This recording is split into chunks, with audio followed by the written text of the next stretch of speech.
Kita sedang terbang melewati planet-planet di tata surya, melewati Mars, Jupiter, Saturnus, Uranus, dan Neptunus. Kemudian kita melaju ke ruang gelap di luar ujung dunia kita. Kita telah sampai di tempat tujuan. Ini adalah awan Oort. Awan Oort merupakan wilayah hipotetis di sekitar tata surya yang berisi banyak sekali asteroid dan balok es. Kemungkinan di sana komet terbesar dalam sejarah manusia telah lahir. Dan kini komet itu mengarah ke matahari. Bernardinelli Bernstein ditemukan secara tidak sengaja dalam suatu survei energi gelap. Teleskop di bumi diarahkan keluar angkasa yang jauh. Tujuan utamanya adalah mempelajari lebih lanjut tentang bagaimana alam semesta berkembang. Para astronom juga ingin membuat peta alam semesta yang dapat diamati dengan lebih mendetail.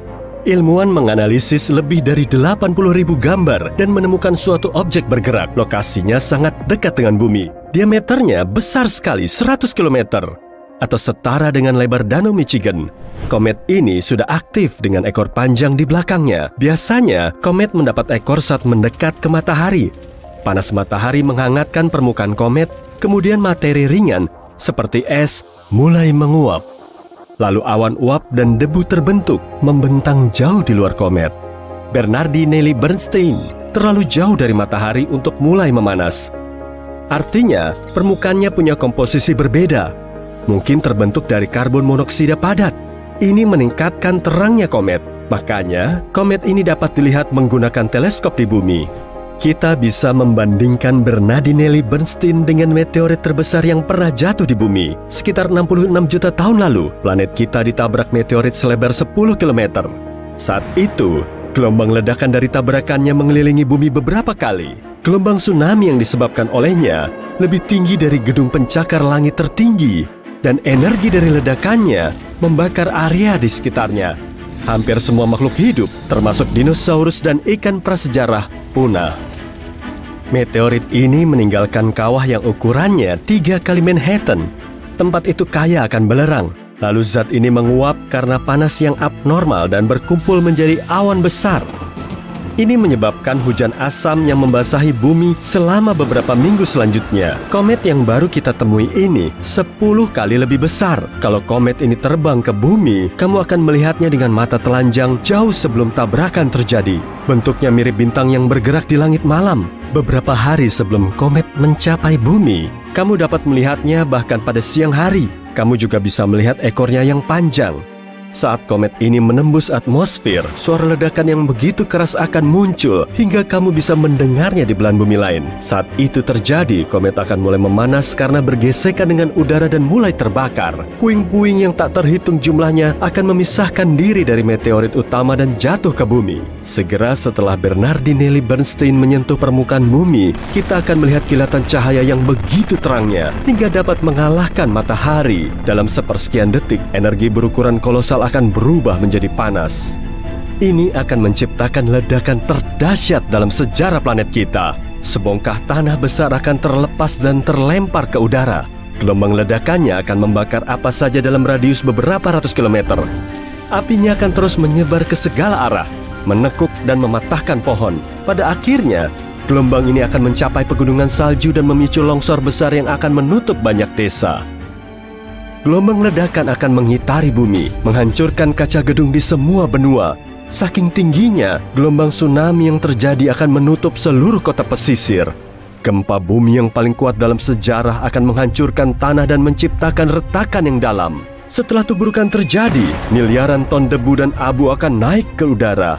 Awan hitam raksasa akan sepenuhnya menghalangi sinar matahari. Bumi akan masuk ke dalam kegelapan. Semua puing di udara mulai meleleh. Semua berubah menjadi lava cair dan jatuh kembali ke permukaan, menyebabkan lebih banyak kerusakan.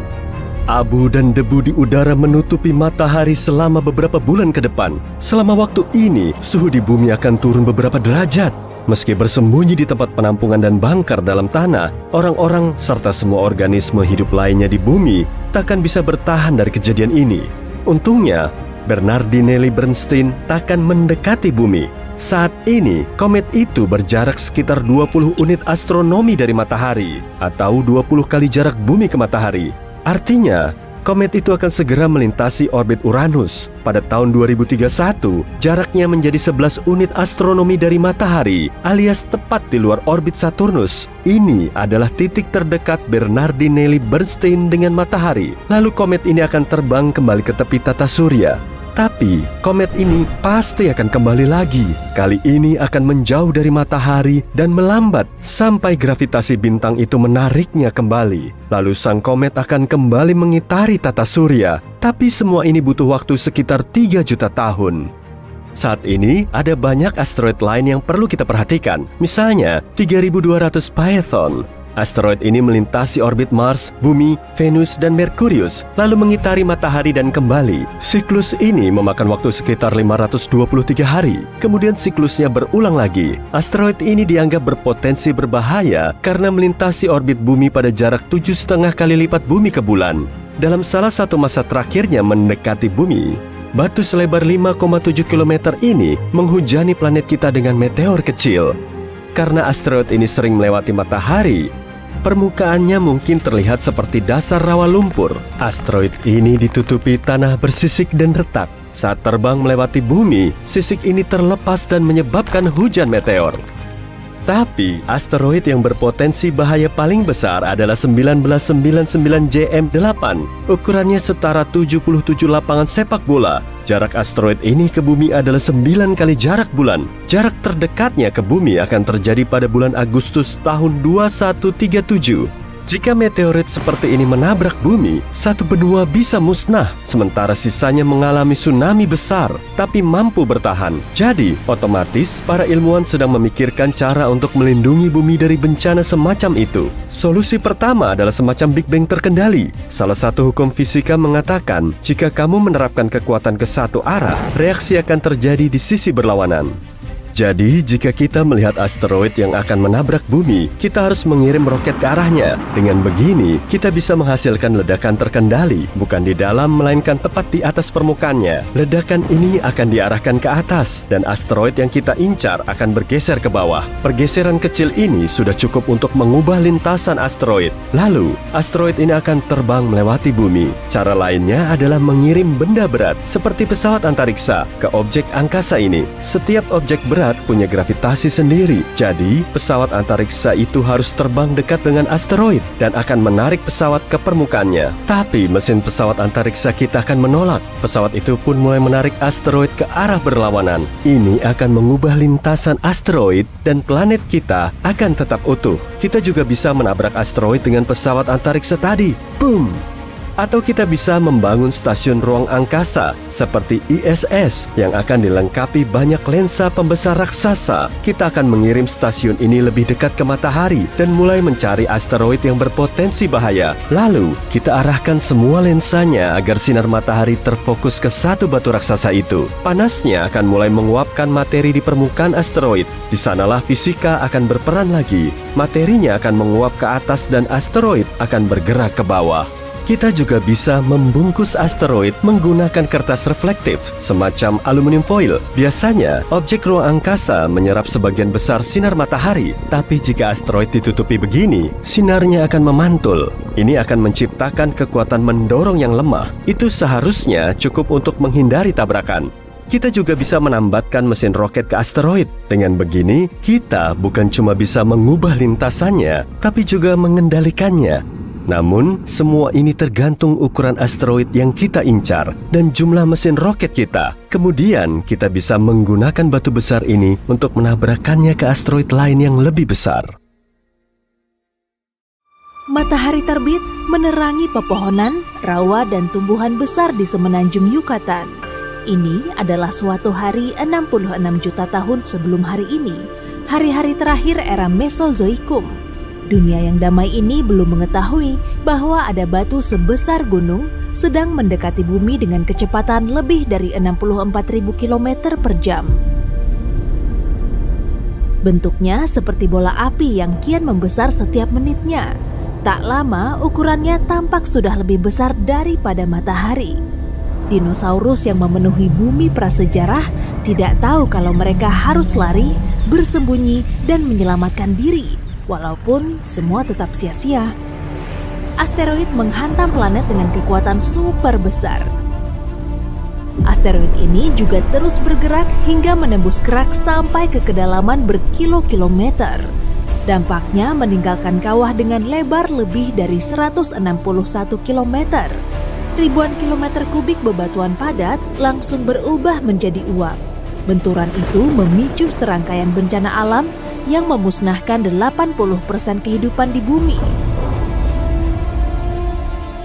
Ini adalah asteroid yang akan membinasakan dinosaurus. Semua makhluk yang cukup dekat untuk melihat benturan itu tidak bertahan lebih dari beberapa detik karena hantamannya begitu kuat. Di kawah benturan, tanah di sana tertutup abu panas, kerikil, dan puing setinggi ribuan meter.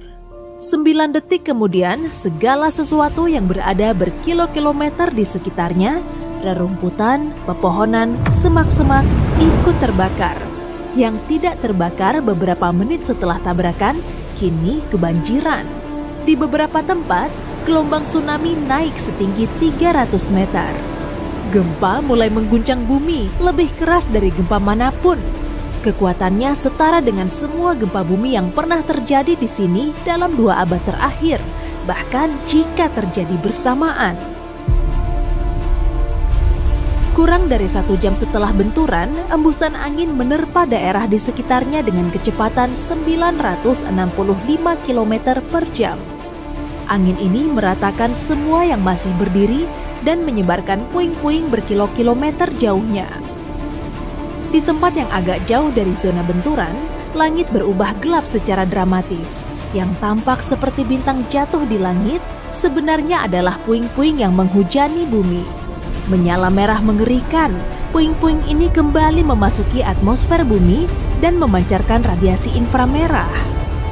Selama beberapa jam pertama setelah benturan, langit hampir gelap gulita. Kemudian langit mulai menjadi cerah dengan amat sangat lambat. Selama beberapa tahun ke depan, langit hanya menunjukkan hari yang berawan dan senja. Banyak tumbuhan tidak mampu bertahan dalam kondisi remang dan nihil sinar matahari seperti ini. Abu di udara bertahan berbulan-bulan. Itu sebabnya saat hujan, airnya sangat asam. Kebakaran terus berkobar. Bertonton racun terbentuk dan merusak lapisan ozon. Setidaknya untuk waktu lama, bumi berada dalam masa-masa sulit. Lebih dari 30.000 objek yang mengelilingi bumi saat ini berpotensi mengarah ke bumi. NASA mengategorikan sekitar 1.500 diantaranya berpotensi berbahaya.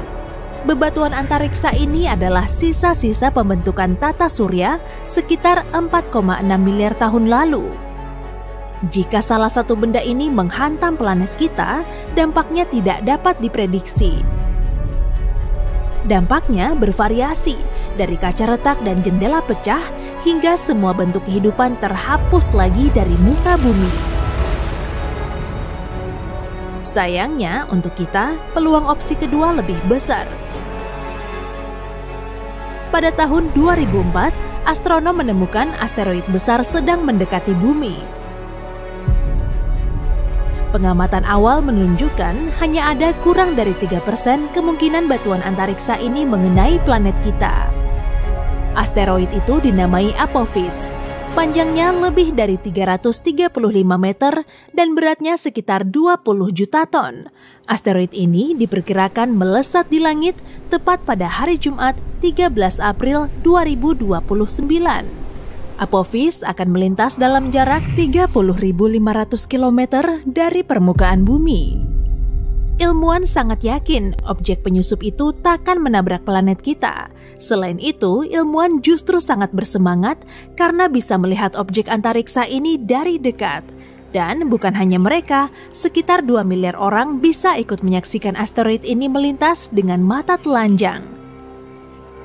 Namun, meski tidak menabrak planet kita pada tahun 2029, bukan berarti batuan antariksa ini tidak akan kembali 7 tahun kemudian pada tahun 2036. Saat itulah kehidupan yang kita ketahui mungkin akan sirna. Tarikan gravitasi bumi berpotensi menarik asteroid makin dekat. Dan saat datang kembali, hampir 1 dekade berselang, asteroid ini akan berada pada jalur benturan yang lebih dekat. Lalu, apa yang akan terjadi jika Apophis atau asteroid lain seukurannya menabrak planet kita? Asteroid seperti ini akan meluncur dengan kecepatan lebih dari 1.600 km per jam. Karena ukurannya yang besar, gesekan udara takkan bisa memperlambatnya. Kerak bumilah yang akhirnya menghentikan asteroid ini. Dampaknya akan mengubah bukan hanya batuan luar angkasa itu, tapi juga sebongkah besar kerak planet menjadi uap. Tabrakan ini bahkan akan meratakan bangunan berfondasi beton berkilo-kilometer jauhnya dari kawah. Jika asteroid itu mendarat di lautan, gelombang pasang akan naik beratus-ratus meter dan kemudian menyapu bersih garis pantai. Beberapa puing bahkan bergerak super cepat hingga meninggalkan atmosfer dan mulai mengorbit bumi. Tapi sebagian besar puing akan kembali turun menghujani planet kita. Akibatnya atmosfer akan memanas hingga menjadi sepanas oven. Kebakaran hutan akan menyebar ke seluruh dunia. Apapun yang tidak terlindung di bawah tanah akan terpanggang dalam waktu singkat. Lalu, selama setahun atau bahkan lebih lama, bumi akan terlihat sama seperti setelah asteroid menghantamnya lebih dari 60 juta tahun lalu. Berabu, berjelaga, dan tanpa sinar matahari, tempat yang suram. Akan tetapi, pada tahun 2015, para astronom melihat asteroid selebar 400 meter hanya dalam 3 minggu sebelum melintas super dekat dengan planet kita. Jika jalurnya berbeda sedikit saja, kita tidak akan punya waktu untuk mencegah tabrakan dan menyelamatkan diri. Apakah artinya kita akan binasa jika raksasa serupa menuju bumi?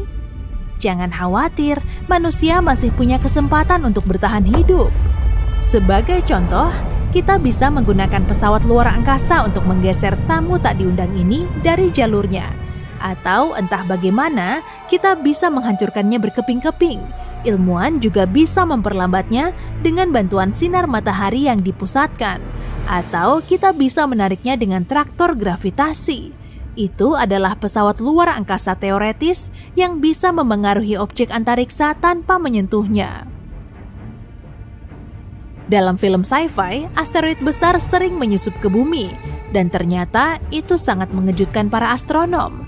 Asteroid besar mengarah ke planet kita dengan kecepatan super tinggi dan baru terdeteksi beberapa minggu atau bahkan beberapa hari sebelum tabrakan.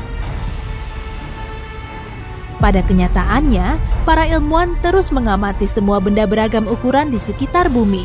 Artinya, akan ada banyak waktu untuk melakukan sesuatu sebelum hal yang tak terhindarkan terjadi.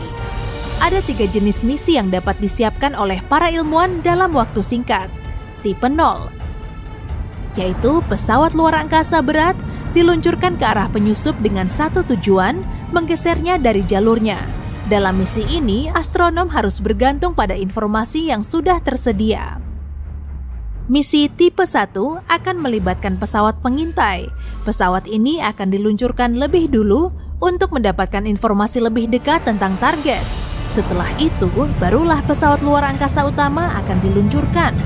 Dengan informasi yang lebih tepat, perjalanannya akan jauh lebih efektif. Dan jika ilmuwan memilih misi tipe 2, mereka akan mengirim pesawat pengintai dan pesawat ruang angkasa kecil sekaligus.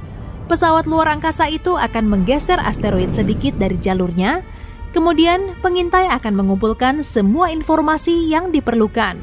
Berdasarkan data ini, pesawat ruang angkasa akan menyelesaikan tugasnya dengan dorongan kedua yang lebih kuat.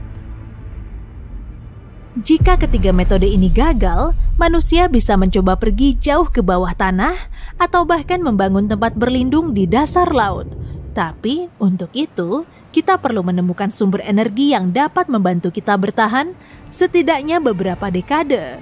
Selain itu, manusia harus menciptakan sistem pendukung kehidupan yang mampu menjaga udara dan air tetap segar. Pilihan lain yang kita punya, yang saat ini tidak terlihat realistis, adalah pergi keluar angkasa. Ketinggiannya tidak boleh lebih rendah dari orbit bumi, sekitar 1930 meter di atas permukaan bumi. Puing yang nantinya terbang saat benturan terjadi bisa dengan mudah mencapai ketinggian ini. Ini juga mungkin akan memberikan dua opsi sebagai tempat bagi manusia, bulan atau Mars.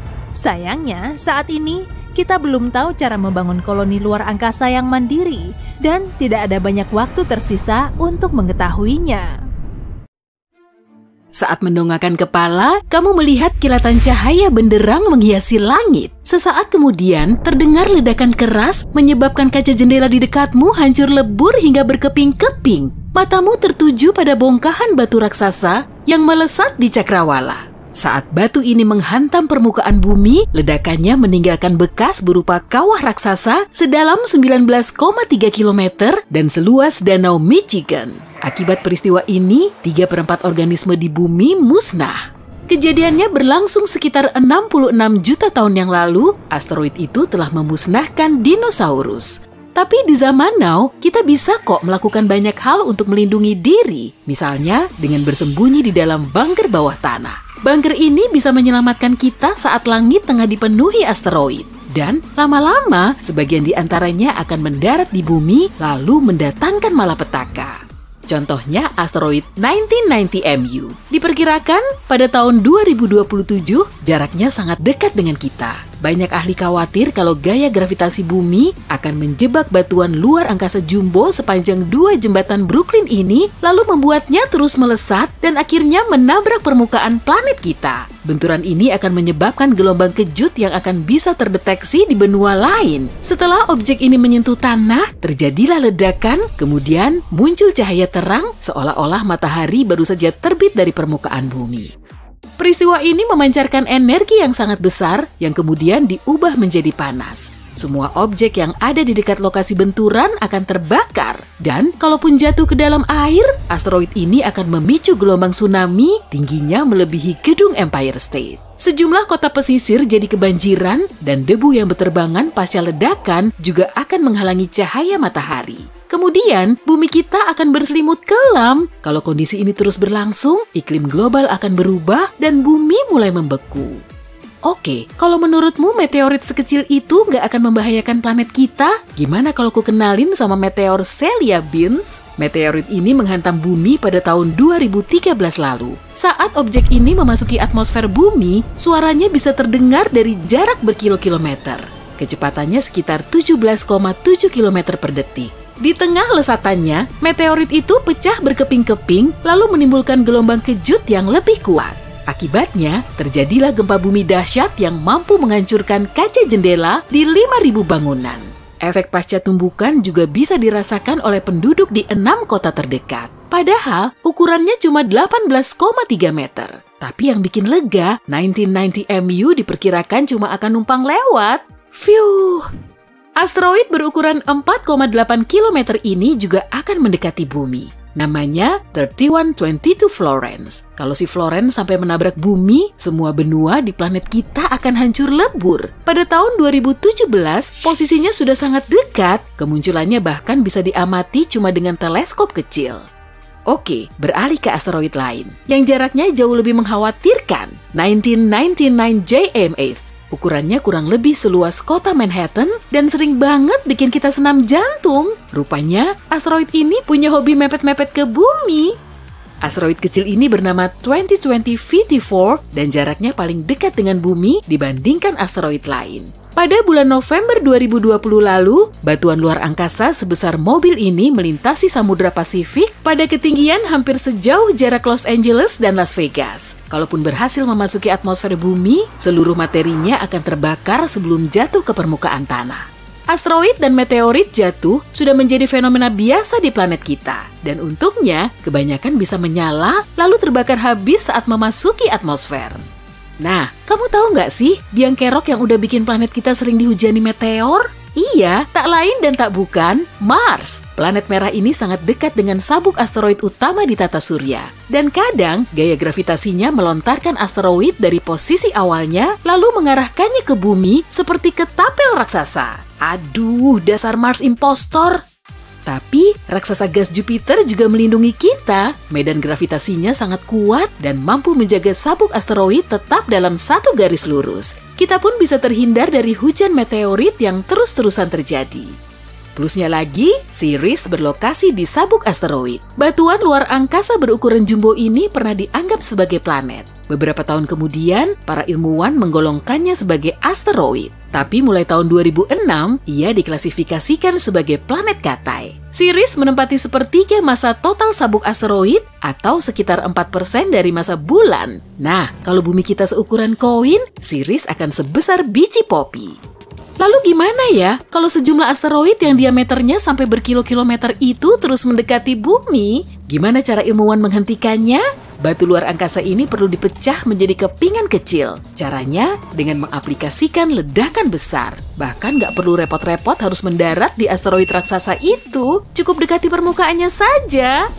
Boom! Ledakan energi kuat akan memecah asteroid itu menjadi bongkah dan serpihan. Yang ukurannya kecil akan terbakar oleh panas yang dihasilkan. Kemudian, lintasannya juga akan berubah. Sementara pecahan yang lebih besar akan terbakar saat memasuki atmosfer bumi, disusul hujan meteor epik yang mengundang decak kagum. Sebagai alternatif, bisa juga menggunakan kinetic battering ram atau pelantak tubruk kinetik. Alat super besar ini akan segera diterbangkan ke angkasa saat asteroid mendekati bumi. Atau bisa juga dengan menggunakan pesawat ruang angkasa berukuran masif. Para ilmuwan menerapkan metode ini untuk mencegah asteroid Apophis jatuh ke bumi. Asteroid yang berdiameter 366 meter ini sering melintasi bumi, bahkan sampai sedekat 30.571 km. Apophis akan mendekati bumi lagi pada tahun 2029 dan kemungkinan pada tahun 2036 ia akan menabrak bumi. Kalau sampai hal ini beneran terjadi, bekas ledakannya akan menghasilkan kawah yang berdiameter sekitar 4,8 km. Pada radius 10 km dari zona benturan, semua bangunan dan terowongan kereta api bawah tanah akan hancur dan rusak parah. Kejadian ini juga akan memicu gempa bumi dahsyat. Sejauh 50 km dari kawah, jendela mobil dan rumah-rumah akan hancur. Dan sejauh 120 km dari lokasi benturan, berbagai perabotan di dalam bangunan akan berguncang. Untuk menghentikan bencana dahsyat seperti ini, kita bisa membuat pesawat ruang angkasa berukuran masif. Pesawat ini akan lepas landas dari bumi, terus melaju, lalu menghantam asteroid dengan kekuatan dahsyat. Benturannya akan mengubah lintasan asteroid agar keluar dari planet kita. Atau bungkus aja asteroidnya pakai foil, biar permukaannya bisa memantulkan cahaya. Dengan begini, tekanan matahari perlahan akan mengubah lintasannya. Alternatif lainnya juga bisa menggunakan tarikan gravitasi, jadi kita perlu mengirimkan pesawat ruang angkasa tanpa awak. Pesawat ini akan mendekati asteroid, lalu perlahan menariknya dengan gaya gravitasi. Kalau lintasannya agak diubah, asteroid ini cuma akan terbang melintasi bumi. Untuk melindungi bumi dari hantaman asteroid, kita juga bisa memasang sistem lensa raksasa di ruang angkasa. Kamu pernah mainan kaca pembesar dengan mengarahkannya ke sinar matahari agar bisa membakar kertas kan? Ya gitu deh, matahari kita emang hot banget. Nggak kebayangkan kalau ada lensa raksasa yang semuanya mengarah ke satu titik fokus? Para ilmuwan beranggapan metode memfokuskan pancaran sinar super kuat ke asteroid akan membuatnya meleleh lalu menguap sehingga rutenya perlahan berubah.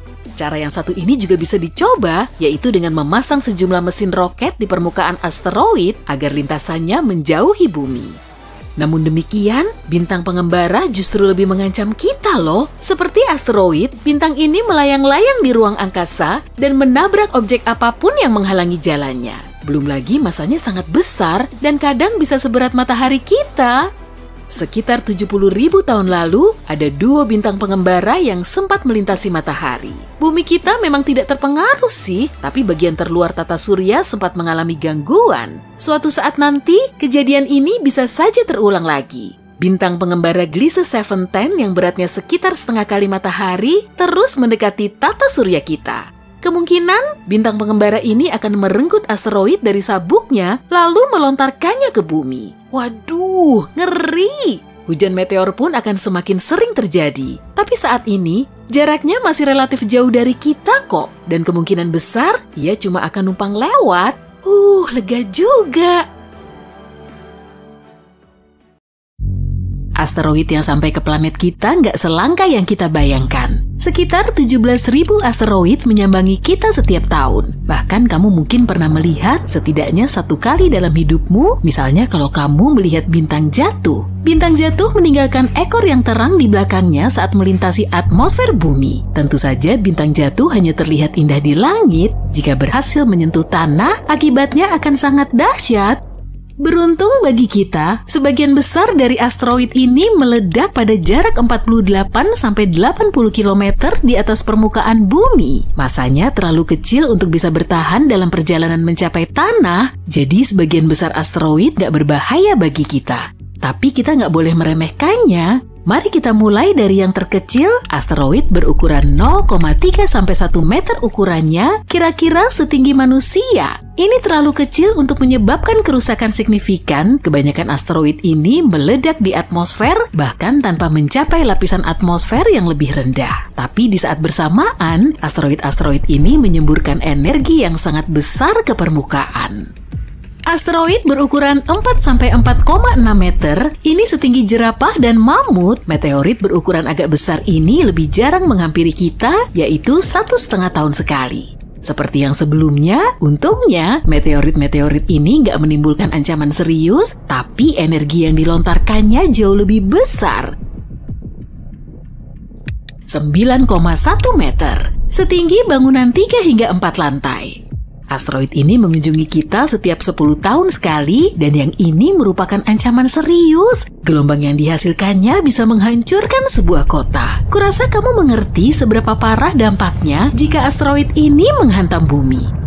19,8 meter, gedung berlantai banyak. Asteroid ini mengunjungi bumi setiap 60-70 tahun sekali. Kabar baiknya, asteroid ini meledak pada ketinggian 19,3 km di atas permukaan tanah. Energi yang dilepaskannya bisa menghancurkan satu kawasan jika mencapai permukaan bumi. Kabar buruknya, asteroid semacam itu sudah pernah mengunjungi kita baru-baru ini dan konsekuensinya cukup berat. Peristiwa itu terjadi di sebuah kota bernama Chelyabinsk pada tanggal 15 Februari 2013, sekitar pukul 9.20 waktu setempat. Sebuah objek raksasa melambat di atmosfer bumi dan kemudian pecah menjadi potongan-potongan kecil di ketinggian 23,3 km di atas permukaan bumi. Potongan-potongan ini kemudian terbang ke berbagai arah. Pecahan-pecahan tersebut menghancurkan jendela-jendela di seluruh kota dan merusak banyak bangunan, termasuk rumah-rumah penduduk, sekolah, dan lainnya. Butuh waktu cukup lama untuk memperbaiki semuanya dan skala kerusakannya cukup serius. Akibatnya ada 1.615 orang yang terluka, tapi untungnya nggak ada korban jiwa. Setidaknya kita aman untuk sementara waktu. Asteroid seperti ini mungkin baru akan menghampiri kita lagi pada tahun 2070-an hingga 2080-an dan gak seorang pun tahu di mana tepatnya asteroid itu akan mendarat. Sekarang mari kita lanjutkan. 91,4 meter.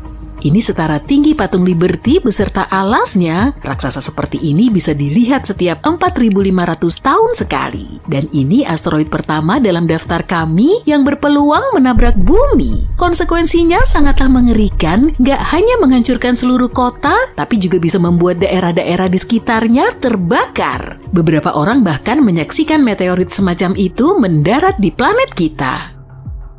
Meteorit Tunguska yang terkenal merupakan bencana asteroid terbesar yang pernah disaksikan manusia. Peristiwa ini terjadi pada 30 Juni 1908 di Siberia Timur. Meteorit ini sangat terang seperti matahari kedua dan orang-orang merasakan gelombang panas ketika meteorit itu mendekati bumi. Meteorit itu meledak di dekat sungai, untungnya seluruh area itu dikelilingi oleh taiga dan gak ada kota besar di dekatnya. Tapi bahkan di sana pun ledakan itu langsung menghancurkan banyak pohon. Kebakaran hutan hebat terjadi, suara ledakan terdengar oleh orang-orang yang berada dalam radius ratusan kilometer. Pada radius puluhan kilometer di sekitarnya, semua jendela rumah pecah. Badai magnetik yang diakibatkan oleh tabrakan ini berlangsung selama 5 jam. Konsekuensinya benar-benar dahsyat, tapi mungkin ini bukanlah hal terburuk yang menanti umat manusia.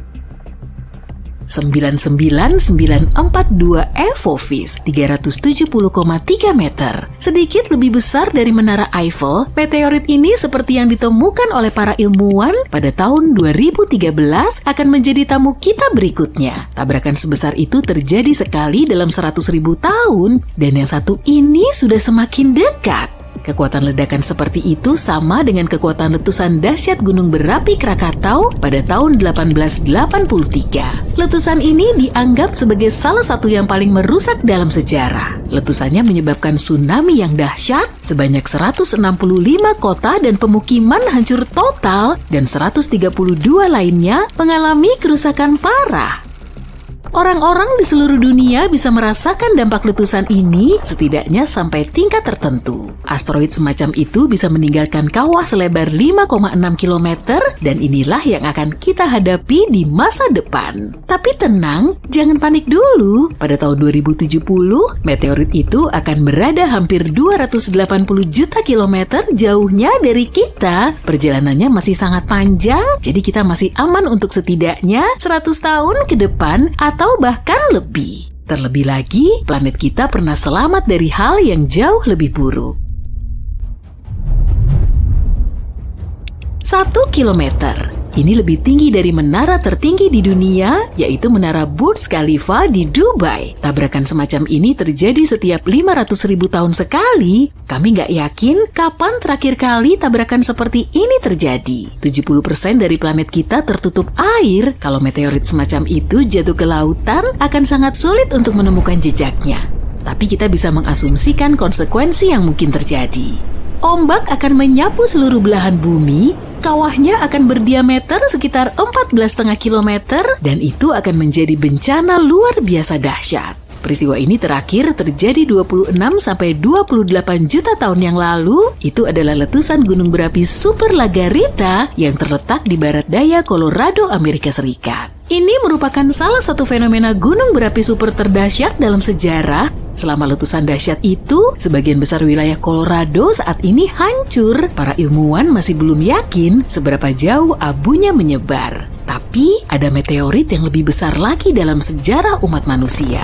Konsekuensi dari hantamannya sangat hebat bagi satu spesies hewan. Kurasa kamu tahu apa yang kumaksud? Meteorit Chicxulub, objek yang memusnahkan dinosaurus dari muka bumi. Ini terjadi sekitar 66 juta tahun yang lalu. Tabrakan ini secara umum terjadi sekitar setiap 500 juta tahun sekali. Tinggi meteorit Chicxulub adalah 20 km. Saking tingginya ketika menyentuh tanah, meteorit ini bisa mencapai stratosfer, bahkan dengan melihat kawah berdiameter 200 km yang ditinggalkan oleh meteorit ini, kamu bisa membayangkan betapa besar ukurannya. Ketika bertabrakan dengan bumi, jutaan ton energi dilepaskan. Ini adalah bencana yang tak terbayangkan. Meteorit ini jatuh dengan sudut yang sangat curam, menciptakan awan debu dan senyawa kimia raksasa yang menyebar ke seluruh dunia. Debu ini memiliki lapisan yang sangat tipis, tapi masanya mencapai 50 triliun ton. Gelombang kejutnya menyapu seluruh planet, dan ini menyebabkan banyak gempa bumi. Gunung-gunung berapi mulai meletus secara aktif, kebakaran hutan terjadi di mana-mana di seluruh dunia. Sekitar 800.000 tahun yang lalu, ada asteroid raksasa melesat di ruang angkasa, kemudian jatuh ke bumi. Kekuatannya begitu dahsyat, sampai-sampai 10% permukaan planet kita berselimut gumpalan puing hitam dan kehijauan. Material yang berkilau di angkasa ini dikenal sebagai tektite atau batu satam. Awalnya, tektite mencair oleh panas akibat meteorit, kemudian terus dingin dan berubah rupa menjadi kerikil hitam yang mengkilap. Jejak tektite ini tersebar di seluruh Asia Tenggara hingga ke wilayah timur Antartika. Dari sinilah para ilmuwan mengetahui proses tabrakan meteorit raksasa tersebut. Para peneliti telah mencurahkan waktunya hampir selama seabad untuk mencari kawah raksasa yang dihasilkan oleh tabrakan ini. Tapi tektite-nya terlalu menyebar, sehingga bikin mereka kesulitan menentukan lokasi persisnya. Dan baru-baru ini, sekelompok ahli dari berbagai universitas telah berupaya mencari titik tabrakan tersebut. Mereka meneliti sejumlah kawah yang berlokasi di Tiongkok dan Kamboja, tapi nggak ada satupun yang terbentuk oleh tabrakan meteorit.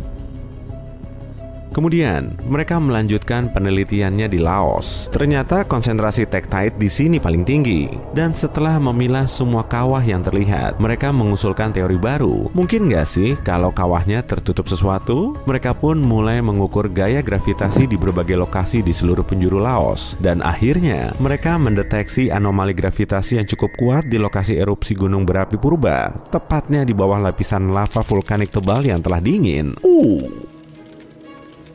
Rupanya di situ ada kawah besar dengan kedalaman lebih dari 91 meter, lebar 13 km, dan panjang 18 km. Mengingat lokasi dan besarnya kawah ini, para ilmuwan yakin di situ telah terjadi tabrakan meteorit purba lebih dari 2 miliar tahun lalu, jauh sebelum zaman dinosaurus. Bumi juga dihantam oleh salah satu asteroid terbesar yang pernah ada. Diameternya kira-kira 10-14 km dan telah menghasilkan kawah Vredefort. Lokasinya ada di Afrika Selatan, dan saat terbentuk, kawah ini berdiameter 300 km, yang diyakini sebagai kawah terbesar di bumi. Selama berabad-abad, kawah jumbo ini perlahan terkikis ke pusat tabrakannya yang berupa bukit berbatu kubah Vredefort. Formasi ini sangat besar, dan bahkan bisa dilihat dari ruang angkasa. Saat ini, kubah Vredefort telah diakui sebagai situs warisan dunia. Di situ juga terdapat sejumlah kota dan komunitas yang bisa memikat para turis untuk mengunjungi kawah purba tersebut. Pada tahun 1943, seorang pilot keluar dari jalur penerbangan normalnya untuk menghindari kondisi cuaca ekstrim. Saat melintasi Quebec, Kanada, dia melihat cekungan besar hampir bulat sempurna yang kemudian diketahui sebagai kawah Pingualuit. Sekitar 1,4 juta tahun yang lalu, meteorit jatuh ke situ, lalu menghasilkan kawah kecil dan dalam, diameternya 3 km dan kedalamannya 400 meter. Di bawah kawah terdapat danau berair biru tua, dan airnya diyakini paling murni di dunia karena nggak tercampur dengan material yang keluar dan masuk danau. Jadi bisa dibilang danau ini cuma menampung air hujan dan salju yang mencair. Di sini juga terdapat ikan Arctic char. Di Kanada juga ada cekungan Sudbury yang terbentuk lebih dari 1, miliar tahun lalu. Cekungan ini merupakan salah satu kawah tabrakan terbesar dan tertua di dunia. Letaknya ada di Ontario, dan saking dahsyatnya dampak dari tabrakan ini, puingnya bisa ditemukan hingga sejauh 804 km, tepatnya di Minnesota. Nggak seperti kebanyakan kawah bekas tabrakan lain yang umumnya bundar, cekungan Sudbury berbentuk oval, panjangnya 62 km dan lebarnya 30 km.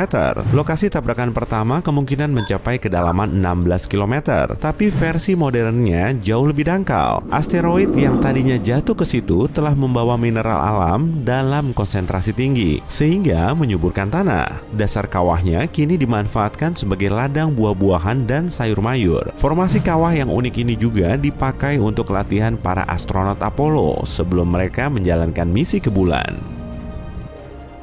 Nah, yang paling terkenal tentu saja meteorit Chicxulub karena telah memusnahkan 75% organisme di bumi, termasuk dinosaurus. Meteorit Chicxulub berdiameter 10 km saat jatuh ke bumi 66 juta tahun lalu. Kawahnya kini berada di pesisir Meksiko, tersembunyi di dasar laut. Diameter kawah ini sekitar 150 km dan kedalamannya 19 km. Baru-baru ini, para ilmuwan berhasil mengebor sisi terdalam kawah ini untuk mengambil sampel batunya. Mereka kemudian menyimpulkan kepunahan dinosaurus bukan disebabkan oleh meteorit besar atau skala ledakannya, tapi karena titik jatuhnya. Meteorit Chicxulub menabrak kawasan yang dipadati senyawa mineral gipsum. Mineral sulfat lembut ini biasanya digunakan sebagai bahan pembuatan pupuk. Tabrakan ini meledakkan banyak belerang ke udara, kemudian menghalangi sinar matahari. Akibatnya, musim dingin berkepanjangan bikin para dinosaurus tumbang. Salah satu kawah termuda di dunia yaitu Kawah Beringer di Winslow, Arizona. Kawah ini juga terawat dengan sangat baik. Beringer terbentuk 50.000 tahun lalu oleh meteorit berat yang dipenuhi besi. Karena atmosfer bumi kewalahan menekan laju bongkahan logam besar ini, tabrakan dahsyat pun nggak bisa terelakkan. Meteorit ini kemudian menguap akibat tabrakan dan menyisakan sedikit bongkahan. Nama kawah yang dihasilkan dari ledakan dahsyat ini diambil dari pria yang pertama kali menemukannya pada tahun 1903, yaitu seorang ahli teknik pertambangan bernama Daniel Beringer. Diameternya 1.200 meter dan kedalamannya 170 meter. Sampai sekarang pun, keluarga Beringer masih punya hak milik atas lokasi tabrakan ini. Dan kamu juga bisa kok datang ke kawah ini dengan menyusuri pinggirnya bersama pemandu. Kawah Popigai di Siberia layak menjadi kawah yang paling memukau di dunia. Kawah ini terbentuk lebih dari 35 juta tahun lalu oleh tabrakan asteroid. Dengan diameter 100 km, Kawah Popigai menduduki urutan keempat dalam jajaran kawah terbesar di dunia. Keunikannya bisa teramati dari banyaknya endapan berlian yang terkandung. Tekanan kuat yang dihasilkan telah mengubah grafit menjadi berlian. Bahkan menurut para ilmuwan, kawah ini mengandung triliunan karat berlian. Tapi nggak ada yang menambangnya karena lokasinya terpencil dan infrastrukturnya sangat minim. Pada tahun 1530 sebelum Masehi, sebuah meteorit menerobos ke atmosfer bumi, kemudian hancur berkeping-keping. Pecahan meteorit ini terbakar dan menghujani permukaan bumi. Akibatnya, terbentuk sejumlah kawah di pulau Estonia kecil, Saaremaa. Kawah terbesarnya berdiameter 110 meter, kedalamannya 21 meter, dan airnya berwarna biru. 8 kawah kecil yang muncul saat tabrakan juga bisa ditemukan dalam radius 804 meter dari kawah terbesarnya.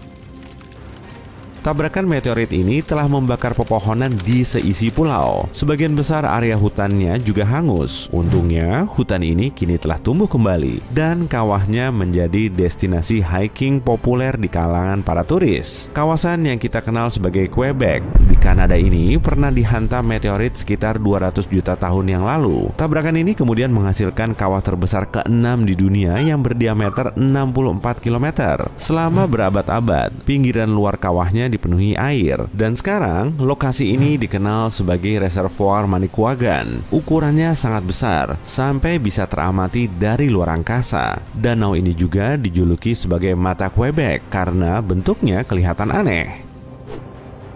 Kawah meteorit tertua di dunia berlokasi di Australia Barat. Namanya Kawah Yarabuba. Wah, unik juga ya namanya. Nah, kawah berumur 2,2 miliar tahun ini kelihatan sangat tua sampai-sampai kawah aslinya sudah benar-benar terkikis. Diameter Yarabuba sekitar 30-70 km. Para ilmuwan berhasil memperkirakan umur kawah ini dengan menganalisis kristal dan mineral purba yang terdapat di dalamnya.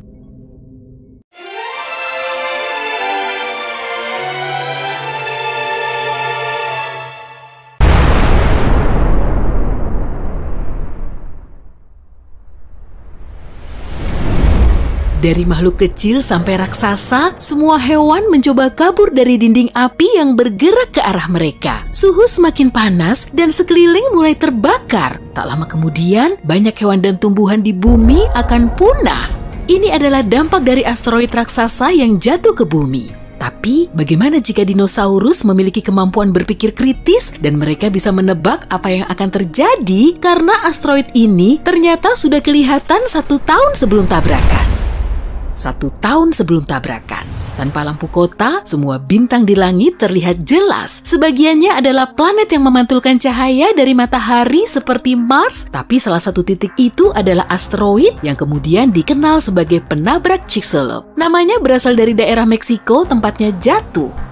Intinya, pada saat itu, asteroid itu terlihat seperti bintang. Terangnya sama seperti Neptunus, dan kamu bahkan bisa memotretnya dengan kamera berkualitas tinggi. Andai saja dinosaurus punya jari.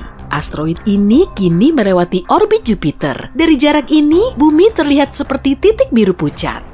1 bulan sebelum tabrakan, asteroid itu menjadi jauh lebih terang dan kini menjadi titik paling terang di langit malam setelah bulan. Asteroid itu melewati orbit Mars, ekornya yang terdiri dari debu dan gas semakin panjang. Kini, panjangnya 2 kali jarak dari bumi ke bulan.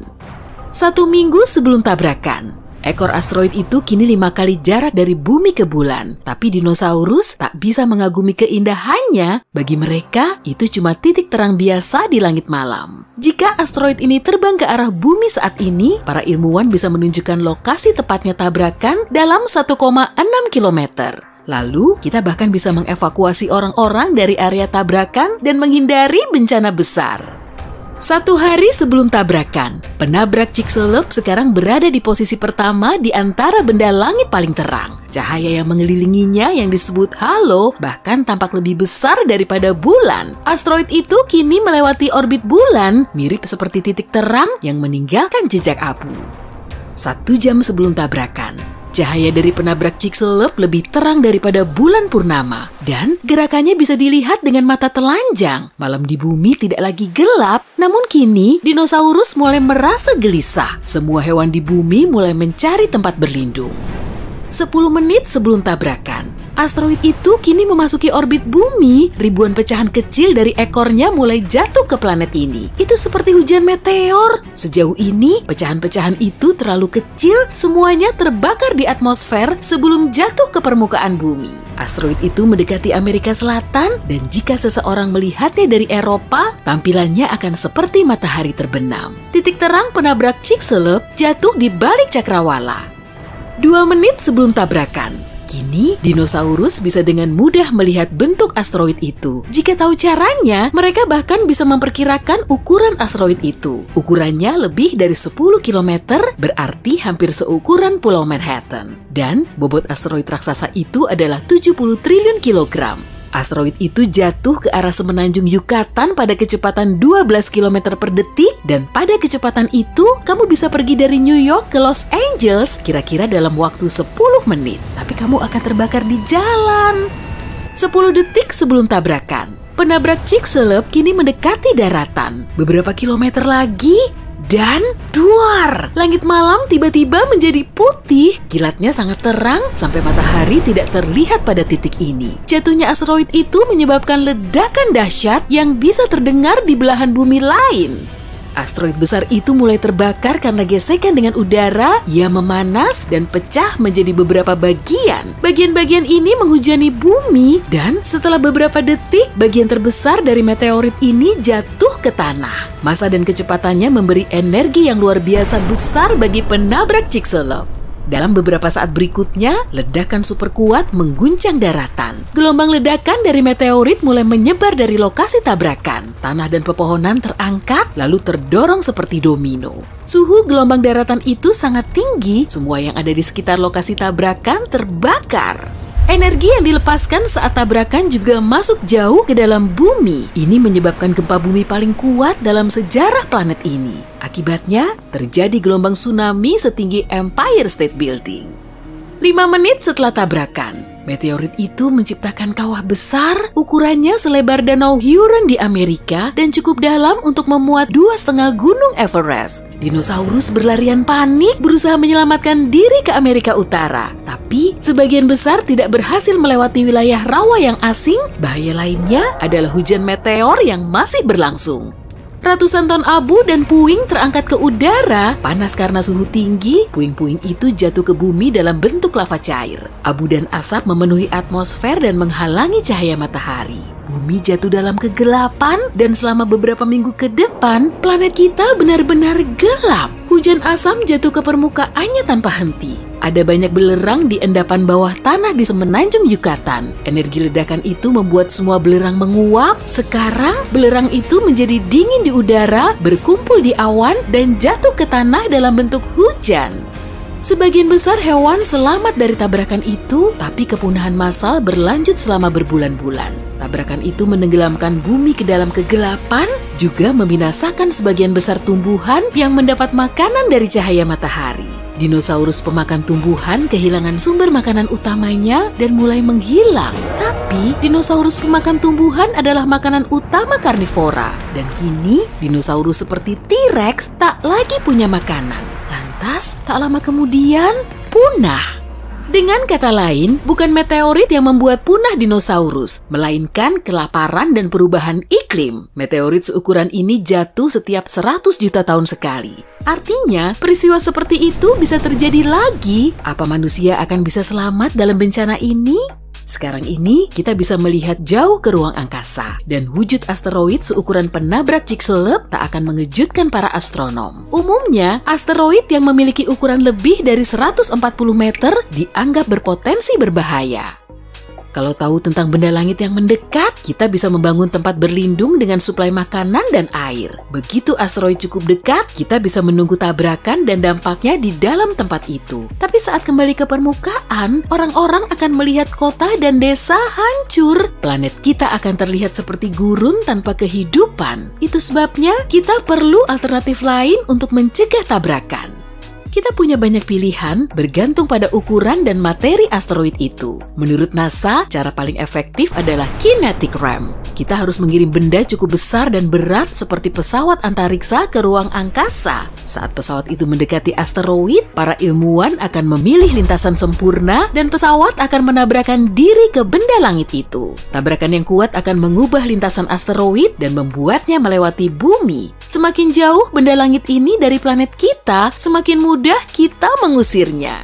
Pilihan lain adalah ledakan terkendali di permukaan asteroid. Hukum gerak Newton pertama akan membantu kita di sini. Hukum ini berbunyi, jika sebuah benda bergerak pada kecepatan konstan dalam garis lurus, benda itu akan terus bergerak seperti itu kecuali jika ada gaya. Jadi, kalau kita membuat ledakan atau gaya cukup besar, lintasan asteroid itu akan bergeser. Besarnya gerakan bergantung pada gaya yang diterapkan. Kita juga bisa meledakkan asteroid dari dalamnya, dan dalam kasus ini, kita tak perlu mengubah lintasannya. Kita akan mencoba mengubah satu bongkah batu besar menjadi banyak pecahan lebih kecil. Pecahan itu akan terbakar di atmosfer dan tak akan membahayakan planet kita.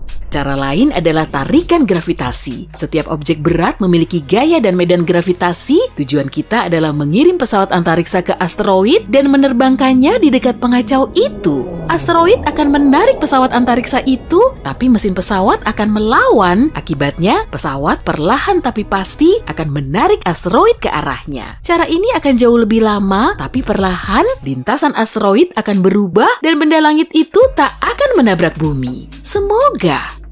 Kita juga bisa menggunakan tenaga surya, kita bisa membangun stasiun luar angkasa dengan sistem lensa pembesar raksasa. Lalu, kita akan mengirim stasiun itu mendekat ke matahari. Saat melihat asteroid, kita akan menggerakkan lensa ke arahnya dan memfokuskan sinar pada benda langit itu. Panas dari matahari akan menyebabkan materi asteroid menguap yang pada akhirnya akan membuat asteroid itu mengubah lintasannya.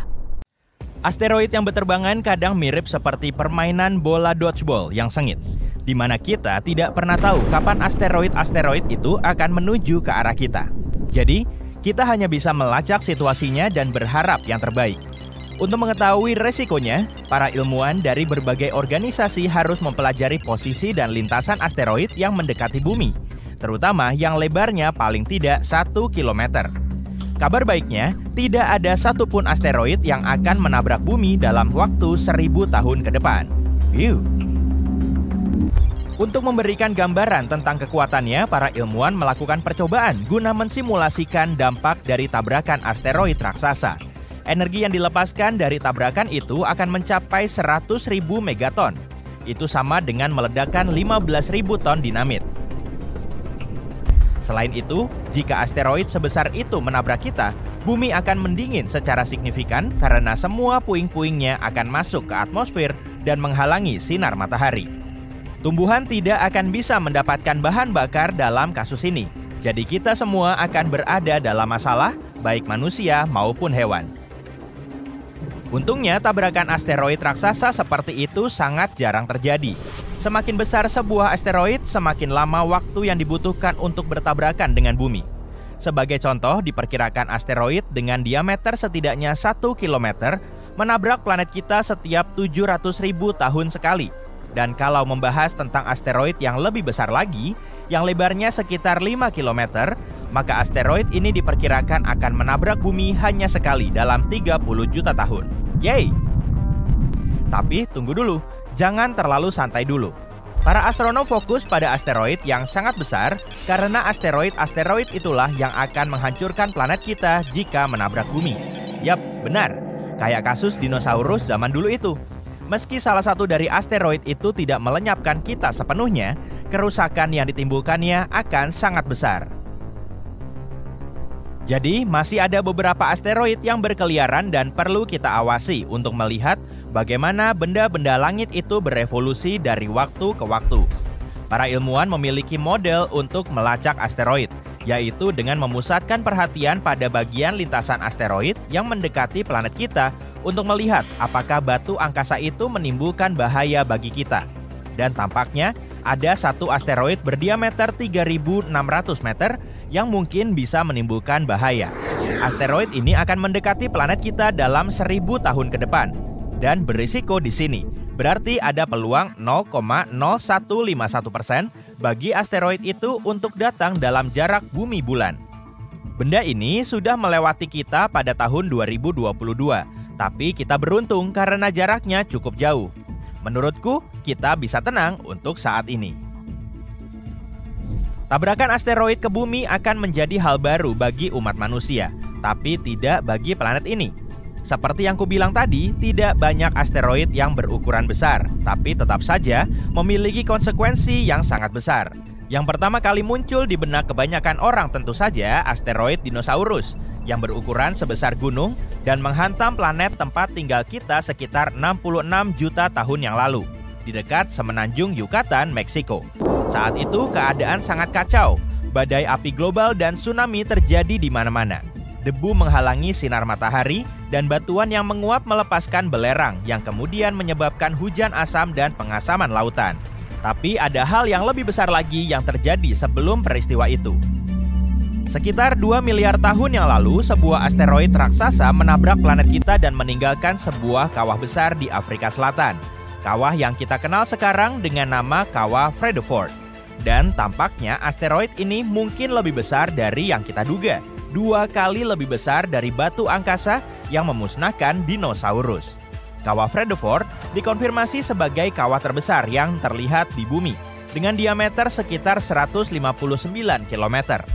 Dulunya, kawah ini bahkan lebih besar lagi saat pertama kali terbentuk, bahkan mungkin mencapai 250 hingga 280 km. Sulit untuk mengetahui ukuran sebenarnya karena kawah ini telah terkikis selama 2 miliar tahun terakhir. Bayangkan saja, seperti mengiris lapisan demi lapisan pinggiran mangkuk. Diameternya semakin kecil dengan setiap irisan. Ketika asteroid selebar 12 km yang memusnahkan dinosaurus menghantam bumi sekitar 66 juta tahun yang lalu, asteroid tersebut menyebabkan kehancuran besar-besaran, kebakaran hutan, hujan asam, tsunami, dan begitu banyak abu dan debu yang mengubah iklim bumi. Semua itu menyebabkan sekitar 75% kehidupan di planet kita punah. Asteroid yang menciptakan kawah Fredeford tidak hanya lebih besar, tapi juga melaju dengan kecepatan yang lebih tinggi, yang berarti konsekuensinya akan lebih buruk. Tapi itu sudah lama sekali terjadi, dan makhluk hidup saat itu berbeda. Mungkin ada beberapa bakteri yang tidak menyadari bahwa sesuatu yang tidak biasa sedang terjadi. Bumi bukan satu-satunya planet yang mengalami tabrakan. Banyak tabrakan yang terjadi di tata surya. Misalnya, di lingkungan dekat kita. Yap, beralih ke Merkurius dan kawah besarnya yang disebut cekungan Kaloris. Luasnya sekitar 1.500 km atau lebih luas dari negara bagian Texas. Ada cincin pegunungan yang menjulang tinggi di sekitar kawah yang membuatnya terlihat lebih mengesankan. Kamu bisa melihat berbagai warna dalam gambar mosaik Kaloris Basin. Warna-warna tersebut memberitahu kita lebih banyak tentang geologi cekungan tersebut. Bagian berwarna oranye menunjukkan lava yang pernah membanjiri cekungan tersebut. Aliran lava ini menutupi permukaan asli dan menambahkan warna oranye yang spesifik ini. Dan setelah lava membanjiri cekungan di Merkurius, kawah-kawah yang lebih kecil terbentuk di atas permukaan lava. Kawah-kawah ini menembus ke dalam tanah dan menyingkap materi yang tersembunyi di bawah lava. Sebagian materi ini berwarna biru, dan warna biru ini bisa menjadi petunjuk tentang bagaimana bentuk dasar cekungan tersebut sebelum lava menutupinya. Venus, planet terpanas di tata surya, memiliki atmosfer tebal yang dilengkapi dengan sistem pertahanan yang cukup baik terhadap batuan angkasa. Atmosfer Venus sangat padat sehingga membakar sebagian besar meteor bahkan sebelum mencapai permukaannya. Akibatnya, kamu tidak akan melihat banyak kawah di Venus seperti di planet berbatu lainnya di tata surya. Tapi, Venus masih memiliki beberapa bekas luka yang bisa memberitahu kita tentang dampak serius yang terjadi di sana. Dan salah satu bekas luka terbesar yang kita ketahui adalah Kawah Mead. Kawah ini sangat besar, berdiameter sekitar 273 km. Dasar kawah bagian dalam relatif datar dan agak lebih terang dari 66 juta tahun lalu, aku belum lahir saat itu, asteroid besar menghantam bumi dan memicu kepunahan massal dari hampir semua makhluk hidup di planet ini, termasuk dinosaurus. Kalau benda luar angkasa ini jatuh di tempat lain, beberapa dinosaurus akan mampu bertahan dan masih hidup saat ini. Menurut sejumlah penelitian, asteroid ini punya peluang sekitar 1:10 untuk memusnahkan dinosaurus dan hewan lain dari masa itu. Asteroid ini punya kemungkinan lebih besar untuk menabrak tanah tanpa konsekuensi destruktif yang terlalu parah. Untuk memahami bagaimana hasilnya jika tempat benturan ini terjadi di titik lain, kita perlu mencari tahu apa yang terjadi pada hari itu dan kenapa bencana ini menjadi sangat menghancurkan. Batu antariksa besar ini jatuh ke wilayah pesisir semenanjung Yucatan di Meksiko. Benturan ini menyebabkan reaksi berantai yang memicu bencana alam di seluruh dunia.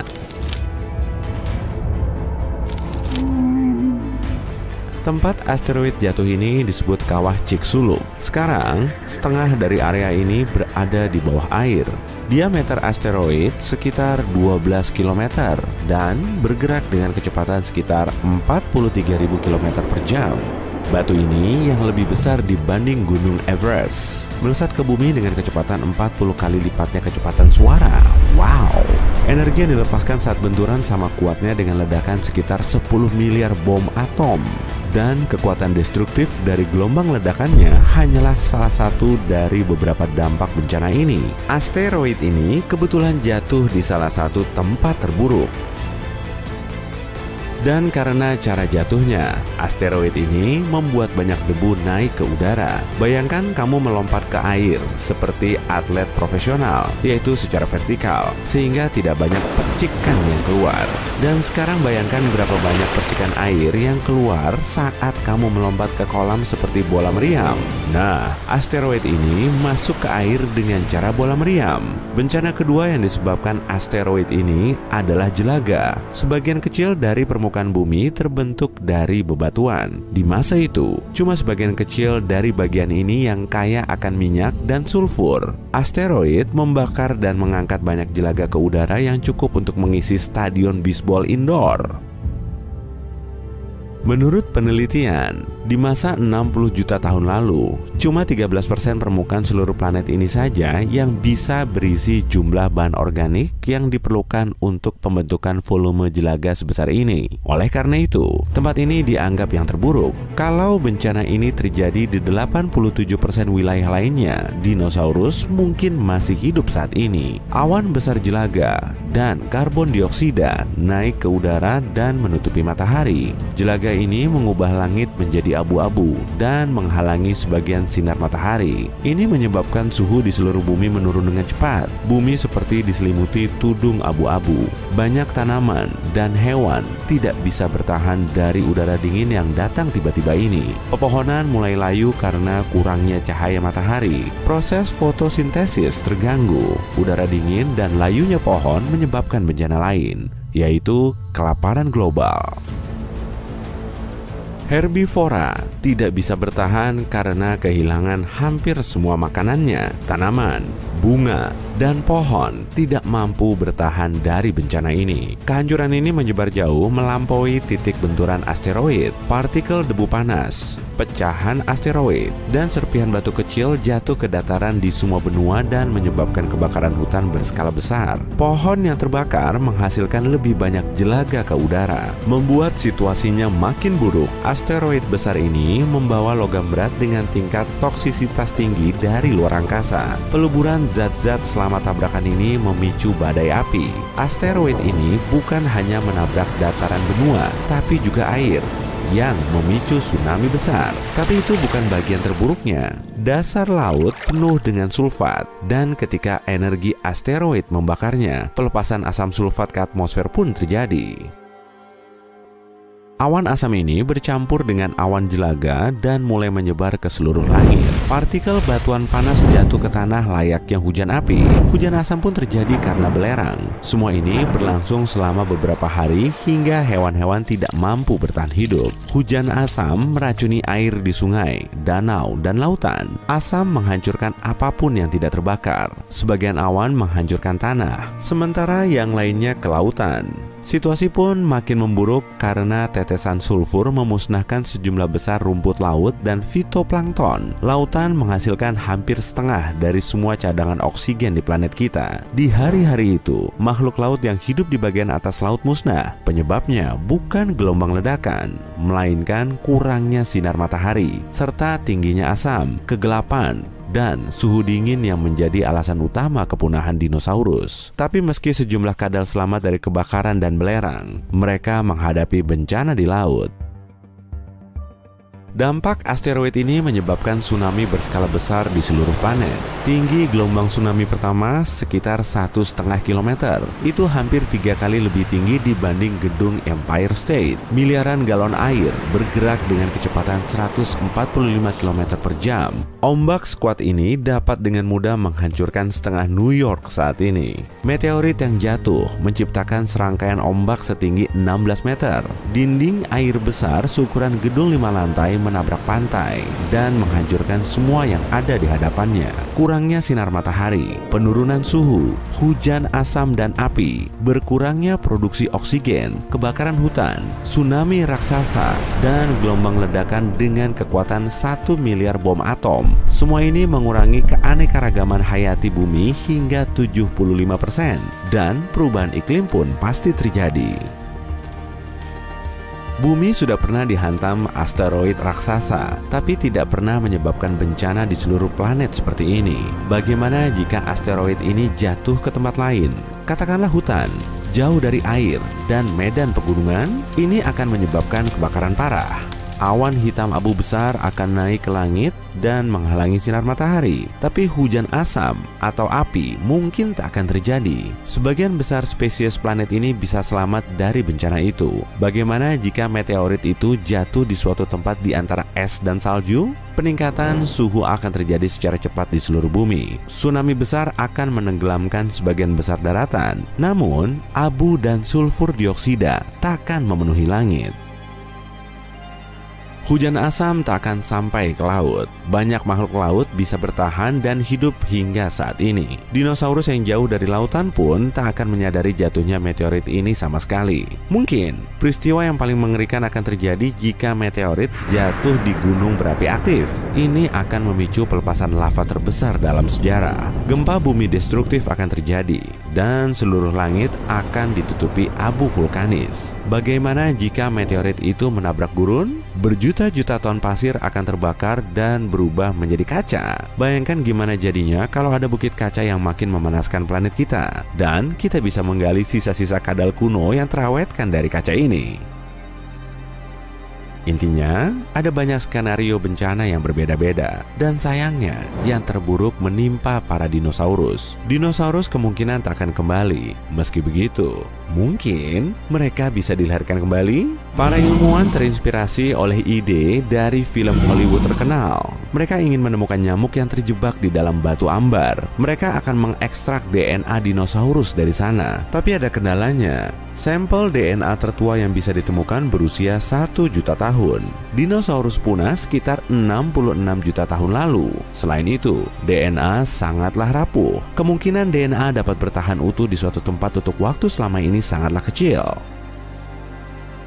Jadi, alih-alih mencari DNA dinosaurus kuno, para ilmuwan memutuskan untuk mengambil DNA dari nenek moyang terdekat para kadal ini, yaitu burung. Selama jutaan tahun evolusi, cakar dinosaurus mungkin berubah menjadi sayap, dan mulut panjangnya mungkin menjadi paruh. Pelikan sangat mirip dengan pterodactyl, burung unta mirip velociraptor, dan ayam mirip T-Rex. Oke, mari berhenti sejenak dan bayangkan ayam seukuran T-Rex. Hei, ngapain lihat-lihat? Ayam diakui sebagai kerabat terdekat kadal besar itu. Kalau bulunya dihilangkan, ganti dengan sisik, berikan mulut bergigi alih-alih paruh, dan pasang ekor panjang, maka kamu akan mendapatkan T-Rex mini dengan struktur dan gerakan tubuh serupa. Jauh di dalam DNA-nya ada gen serupa yang dimiliki sang predator tangguh. Dengan bantuan rekayasa genetika, para ilmuwan berencana untuk coba-coba dengan DNA ini dan mencoba memutar balik evolusi, yang artinya menciptakan dinosaurus bisa menjadi kenyataan. Tapi hati-hati ya, awas digigit.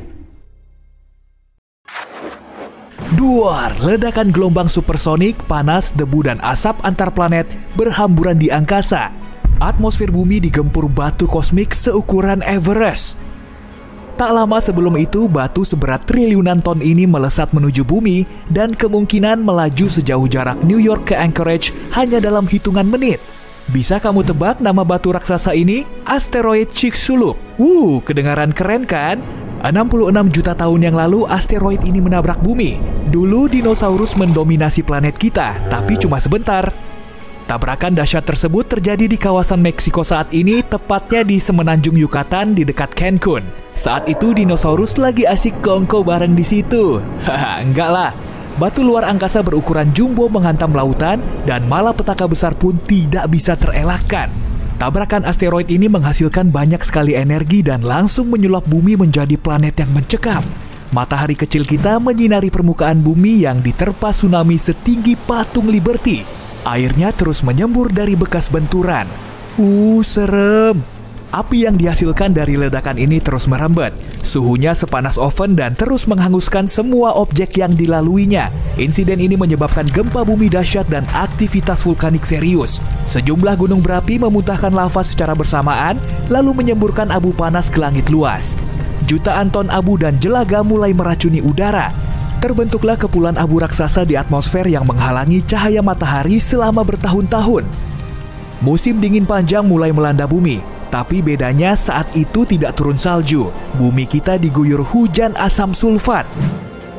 Kemungkinan insiden Chicxulub telah menjadi peristiwa terpenting sepanjang sejarah. Saat itu, rentetan gunung berapi terus meletus. Lapisan atmosfer dipenuhi oksigen yang mudah terbakar dan suhu bumi terus berubah. Inilah peristiwa terpenting sekaligus terkelam sepanjang masa. Benarkah begitu? Asteroid Chicxulub telah meninggalkan bekas berupa kawah super besar. Bekas benturan ini tertimbun di bawah Teluk Meksiko. Para ilmuwan telah mengidentifikasi sejumlah tempat di bumi yang banyak mengandung iridium. Logam ini sangat jarang dijumpai di bumi, tapi banyak terdapat di asteroid yang mereka teliti. Di antaranya bahkan sudah berumur 66 juta tahun. Mereka menemukan debu yang sama pada lapisan batu di bumi dan asteroid.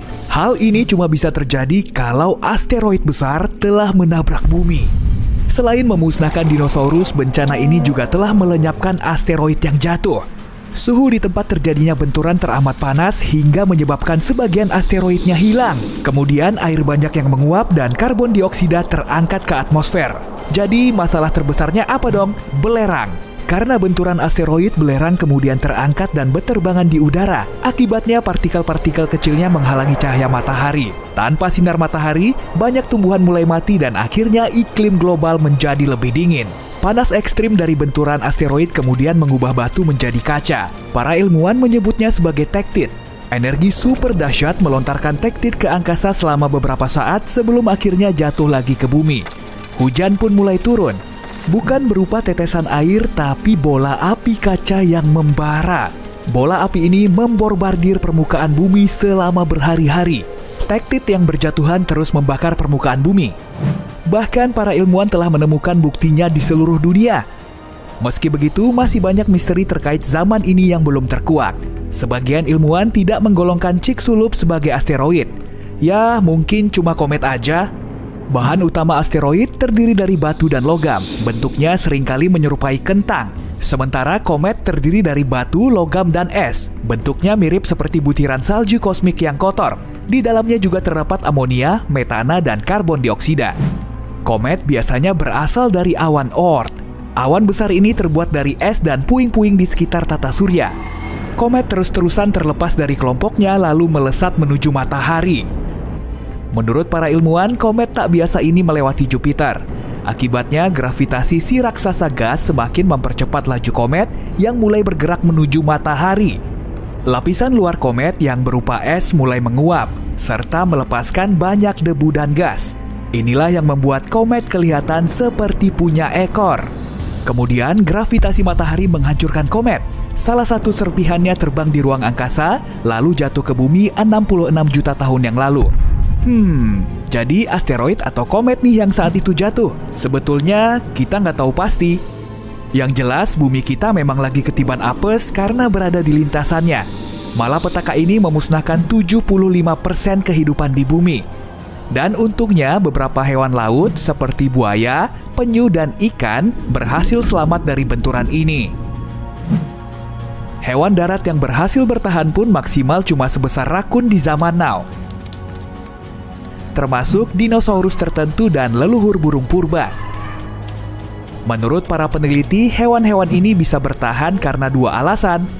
Setelah tabrakan besar itu, pepohonan perlu waktu lama untuk mulai tumbuh kembali sehingga banyak hewan mulai mati. Sedangkan hewan yang masih hidup harus berjuang mencari makanan yang makin langka.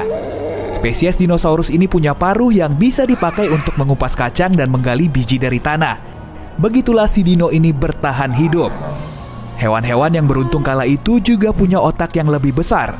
Menurut pendapat sebagian orang, beberapa juga saling bekerja sama dan cepat beradaptasi dengan kondisi baru. Sejumlah spesies jamur juga bertahan karena hidup di bawah tanah dan di bawah air. Kegelapan perlahan memudar, lalu disusul dengan tumbuhan pakis yang mulai bermunculan. Setelah beberapa ribu tahun, hutan mulai muncul kembali. Semua hewan yang bisa bertahan hidup berukuran kecil dan kurang menarik perhatian. Tempat hidupnya ada di lubang sehingga bisa terhindar dari abu panas. Sebelum terjadinya tabrakan, mamalia hidup dalam bayang-bayang dinosaurus. Tapi setelah dinosaurus punah, keadaannya berubah. Mamalia mulai mendominasi kehidupan di darat. Oke, flashback lagi ke peristiwa tabrakan asteroid tadi. Ternyata bukan ukuran asteroid yang membuat peristiwa ini begitu dahsyat, tapi sudut benturannya. Kalau sudutnya berlainan, dinosaurus bisa saja selamat dari bencana ini. Lalu akan kelihatan seperti apa ya persisnya? Oke, mundur lagi ke masa lalu. Duh, gawat, ada asteroid besar menuju bumi. Ternyata meleset. Setiap hari, banyak terjadi gempa, tsunami, dan erupsi gunung berapi. Tapi dinosaurus tetap bertahan. Itu bukan masalah besar. Beberapa juta tahun kemudian, sebagian besar kadal kuno ini sudah berubah rupa. Karena zaman es, banyak dinosaurus juga punya bulu untuk melindunginya dari udara dingin. Mamalia juga ada, tapi sangat sedikit. Banyak kelelawar hidup di gua. Hewan pengerat seukuran tikus got hidup di hutan. Siang harinya digunakan untuk bersembunyi di semak belukar atau liang, kemudian malam harinya untuk mencari makanan. Nggak ada kuda, gajah, atau mamalia besar lainnya. Jelas saja ukuran tubuhnya sangat cocok dijadikan sebagai mangsa saat bumi dipenuhi reptil ganas bertaring besar. Di laut pun nggak ada paus. Burung betet, elang, dan merpati juga nggak kelihatan. Tapi pterodactyl bisa terlihat di angkasa. Ada yang seukuran helikopter dan ada juga yang maksimum cuma sebesar angsa. Primata juga banyak dan masih sangat senang hidup di atas pohon. Nggak ada perjalanan menyusuri sabana. Dan gak ada Homo sapiens. Di dunia paralel ini, area terbuka memang sangat berbahaya. Begitupun dengan hutan dan pepohonan. Ancaman mengintai di mana-mana. Agar bisa memangsa primata, banyak dinosaurus kecil belajar memanjat pohon. Hal ini terjadi pada zaman kapur, sesaat sebelum asteroid besar melewati bumi. Peristiwa yang epik pastinya. Dinosaurus pun berubah jadi lebih bijak setelah asteroid cuma melewati bumi. Beberapa bahkan bisa secerdas ayam di zaman modern. Otak besar perlu banyak energi dan gak selalu jadi strategi ampuh untuk bertahan hidup. Yang lebih aman justru punya otak kecil dan terus menumbuhkan gigi yang lebih besar dan runcing. Wah, iya. Saat itu tanggal 14 Februari tahun 2000. Sama seperti hari Valentine di tahun-tahun sebelumnya, semuanya terasa biasa saja. Banyak buket bunga dan coklat. Waktu itu juga bertepatan dengan pergantian milenium yang tentunya jadi momen yang pas untuk mencetak sejarah. Pesawat luar angkasa Near Shoemaker, kependekan dari Near Earth Asteroid Rendezvous, diluncurkan pada tahun 1996 dan akhirnya bisa ngedate dengan asteroid 433 Eros. Nggak ketemu Eros langsung sih, tapi mengitarinya dulu, kemudian mendarat dengan mulus untuk pertama kalinya.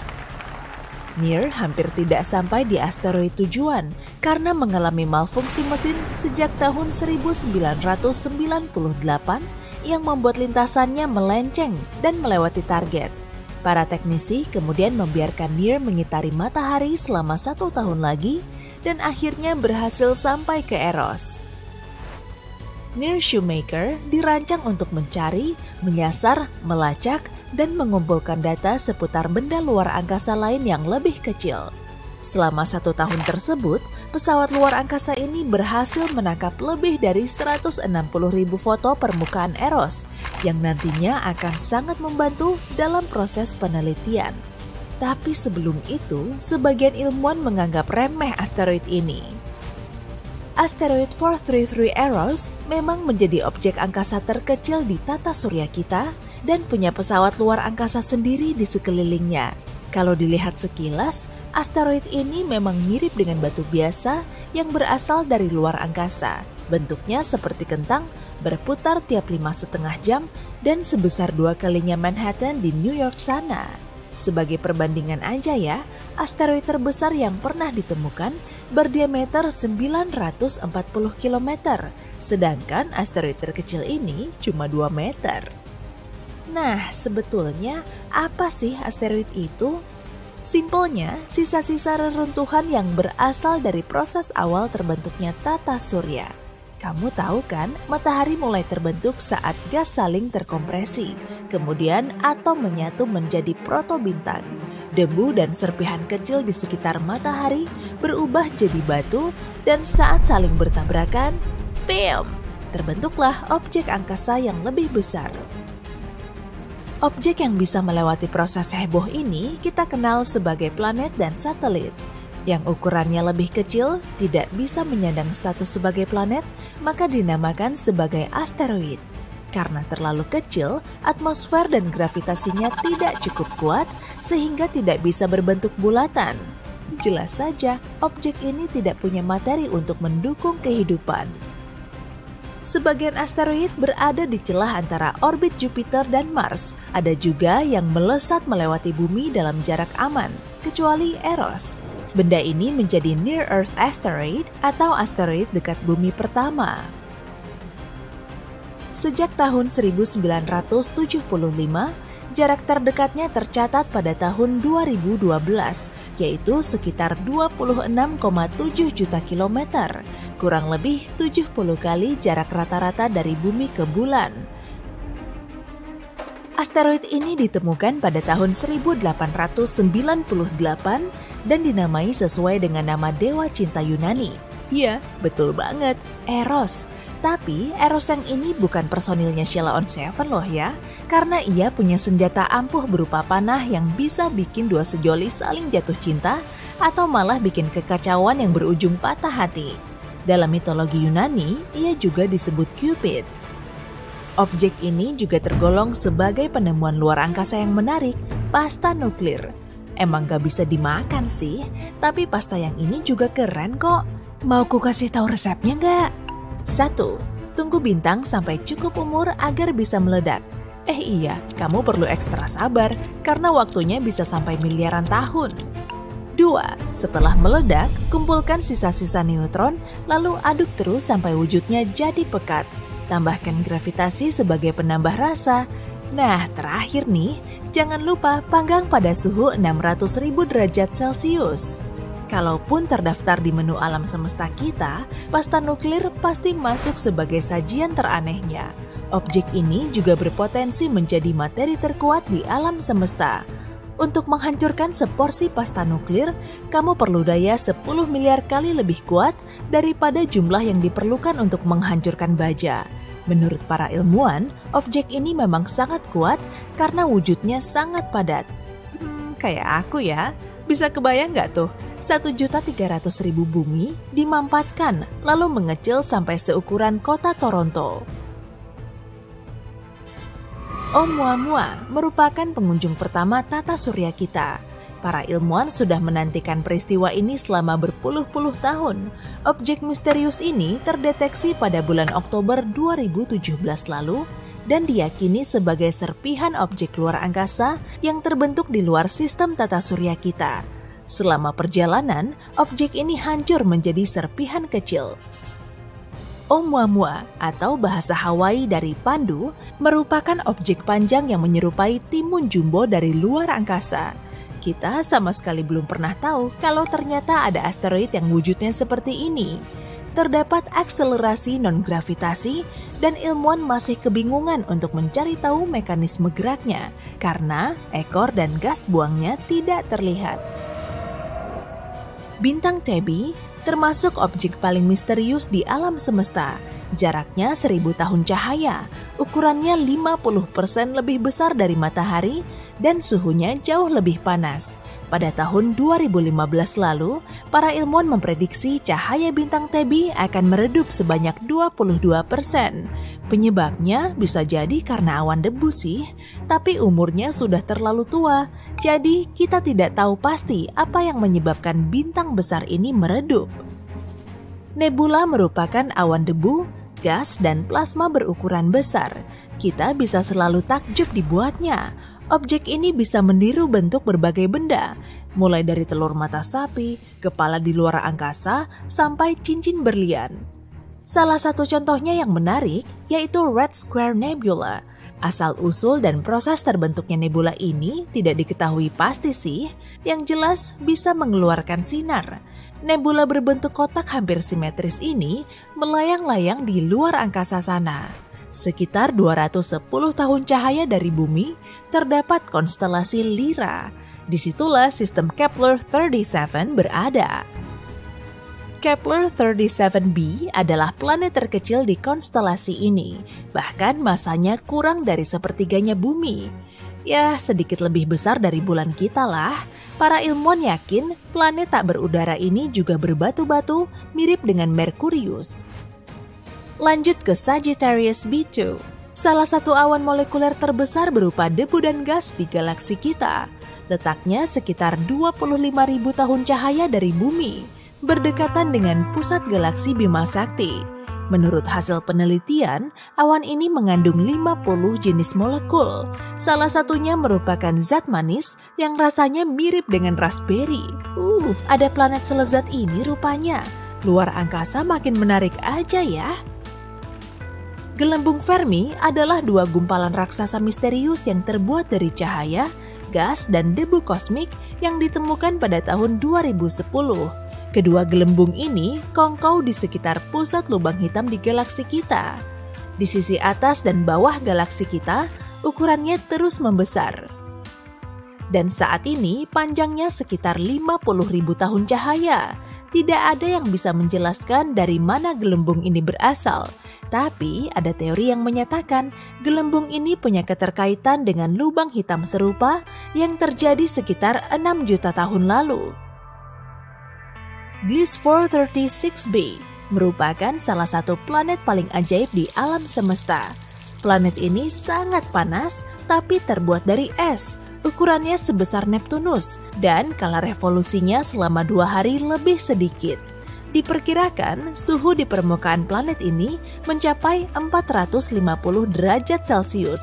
Tapi esnya tidak meleleh karena gaya gravitasi di sana sangat kuat. Lubang hitam tidak selalu supermassive. Bayangin kamu lagi naik pesawat luar angkasa yang melesat di awan asteroid. Setelah pesawatmu berhasil menghindar dari hantaman asteroid, batu angkasa lain mencegatmu. Lalu, kamu tancap gas dan sengaja menabrakkan diri ke asteroid pada kecepatan penuh. Sebentar lagi NASA juga akan nerapin langkah yang sama. Misi ini akan dimulai di Pangkalan Angkatan Udara Vandenberg di California pada tanggal 24 November. Kita simak prosesnya yuk. Roket pendorong Falcon 9 sudah ada di landasan peluncuran. Tingginya setara dengan gedung 22 lantai atau 11 jerapah. Roket ini bisa ngangkut kargo sekitar 8 ton menuju orbit. Wah, Berarti kita bisa ngangkut beban seberat 1 gajah besar keluar angkasa plus makanannya. Kita hitung mundur. 3, 2, 1, luncurkan. Awan asap terus mengepul dan roket mulai lepas landas. 9 mesin sudah nyala pada kekuatan penuh untuk mendorong roket. Dan kecepatannya bisa sampai 10 kali kecepatan suara. Mesin roket segera dimatikan.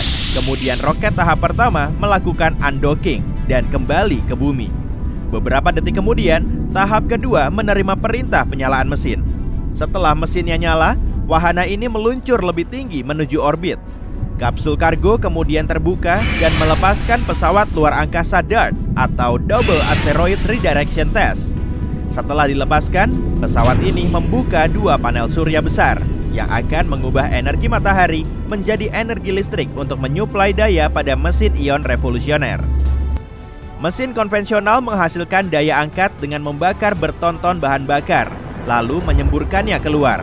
Roketnya sendiri sebetulnya mendorong gas yang dikeluarkan. Mesin ion gak akan membakar bahan bakar karena telah menggunakan medan listrik kuat untuk mempercepat gas terionisasi.